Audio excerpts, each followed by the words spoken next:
Factoring things. Hitting numbers with bigger sticks. I'm Dan Bach from dansmath.com.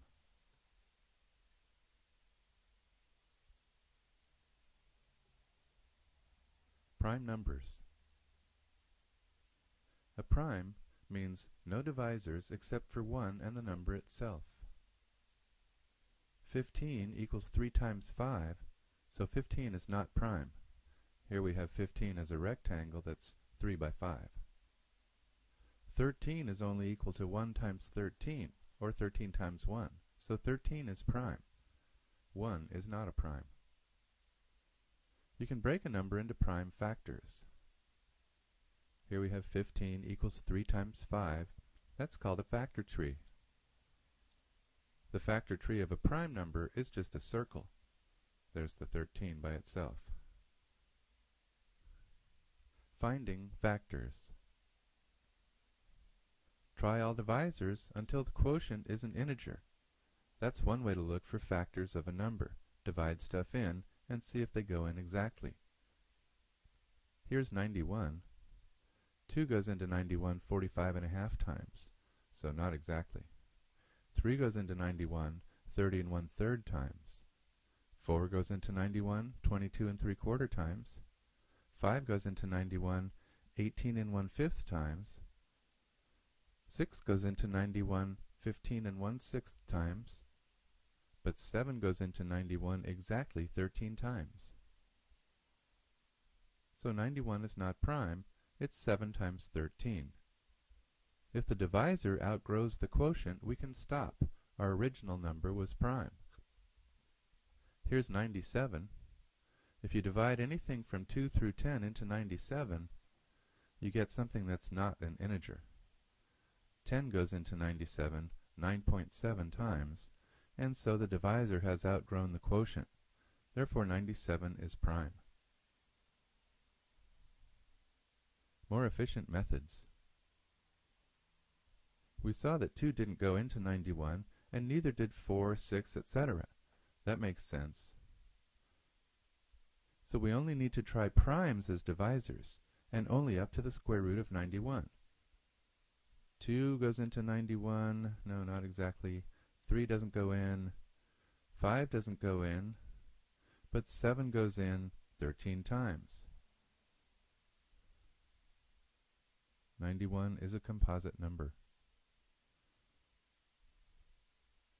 Lots of factors. Some numbers, such as 30, have more than one way of factoring into two parts. Here 30 equals 2 times 15. 30 could equal 5 times 6. There's one more. 30 equals 3 times 10. But some of these numbers are not prime. 15 equals 3 times 5, 6 equals 2 times 3, and 10 equals 2 times 5. So in the end, the set of prime factors is unique up to order. 30 equals 2 times 3 times 5. Remember, that's called the prime factorization of the number 30. When is a prime not? Sounds crazy, but a prime might not stay prime if other numbers, such as complex, are allowed. For example, the number 5. 5 equals 2 plus I times 2 minus I. So is 5 prime or not? Look, quantity 2 plus I times quantity 2 minus I equals 5.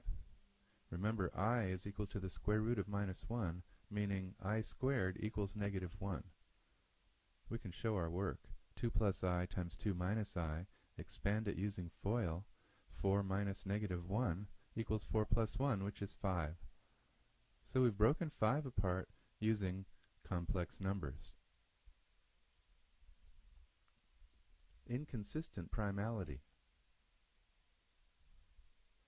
In the Gaussian integers we just saw, z adjoin I. Z is the regular integers, plus or minus 1, plus or minus 2, and so on. The Gaussian integers are the set of all a plus bi, where a and b are regular integers. Now some primes factor. 13 equals 3 plus 2i times 3 minus 2i, while others stay prime, such as 7. 13 factoring is 3 plus 2i times 3 minus 2i, and the 7, well, the cheese stands alone. But in z adjoins square root of 2, 13 stays prime, while 7 now breaks up as 5 plus 3 square root of 2 times 5 minus 3 square root of 2. Again, you could prove that using difference of squares. 25 minus 18 equals 7. Non-unique factorization. You might be used to prime factorizations being unique. 75 equals 3 times 5 squared, or 17 equals 4 plus I times 4 minus I. Here are some factor trees. 17 equals 3 times 25, 25 is 5 times 5, so 75 equals 3 times 5 times 5, and 17 breaks up as 4 plus I times 4 minus I. Now notice that 6 equals 2 times 3, and 6 also equals 4 plus root 10 times 4 minus root 10. That's two ways to factor 6 into irreducible factors. 6 either equals 2 times 3, or 4 plus root 10 times 4 minus root 10. It's another matter to prove that 2 and 3 and 4 plus root 10 and 4 minus root 10 are really irreducible. What's the secret? The idea with non-unique factorization is that the irreducibles all factor down into ideal factors, a, b, c, and d, not numbers. With 2 equal to ab, 3 equal to cd, 4 plus square root of 10 equal to ac, and 4 minus root 10 equal to bd. This makes 6 equal to abcd in both cases. So our strange way of factoring 6 is solved. 6 equals 2 times 3, which is abcd, or 6 equals 4 plus root 10 times 4 minus root 10 equals acbd. That's it. Thank you for listening and watching. This has been another Dan's Math production.